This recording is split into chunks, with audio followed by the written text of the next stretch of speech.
اس وقت کئی lakh Indian Pakistani regardless Hindu Sikh شیعہ سنی خواتین ہیں کہ جن کو اپنے حسن و جمال پہ زوم تھا، ارے ہمیں تو ایک چھوڑیں دوسرے ملیں گے. وہ گلی میں چلتے پھرتے لوگ دیکھ لیتے ہیں آنٹی سویٹ لگ رہی ہیں، شادی الگ بات ہوتی ہے. نہ سمجھے ہر آدمی مسکرا کے دیکھ رہا ہے اور کیسی ہیں آپ، تو شادی کرے گا وہ نا، شادی الگ ہوتی ہے چیز. ہر آدمی کو اپنی حیثیت پتہ ہونی چاہیے کہ میری عمر کیا ہے، میری شکل کیا ہے، میری صورت کیا ہے. خوش فہمی میں نہیں رہنا چاہیے، البتہ احساس کمتری میں بھی نہیں رہنا چاہیے.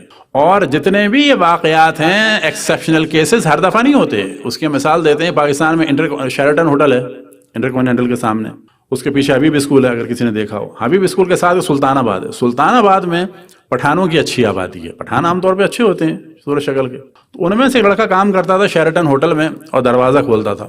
قطر کی ایک شاہی فیملی کو لڑکا پسند آ گیا. اب ان میں سے ہر آدمی شیرٹن کا دروازہ کھولے، بابا ہر دفعہ نہیں شہزادی آتی، وہ ایک دفعہ آ گئی لے گئی شہزادے کو. ہم میں سے ہر آدمی اب جا کے دروازہ کھولے شیرٹن کا، قطر کی شہزادی آئے گی، کویت کی شہزادی آئے گی نا. ایکسیپشنل کیسز ہر دفعہ نہیں ہوتا. اپنے آپ کو، اپنی کیفیت کو، اپنے حسن کو، اپنے جمال کو، اپنی عمر کو، اپنی مال کو، سب چیزوں کو ذہن میں رکھنا چاہیے. پھر اپنے آپ کو خود پوائنٹ دینے چاہیے کہ کتنے میرے پوائنٹ ہیں. پوائنٹ جو ہیں وہ صفر جا رہے ہیں، خواہ مخواہ کی خواہ مخواہ وہ ہے.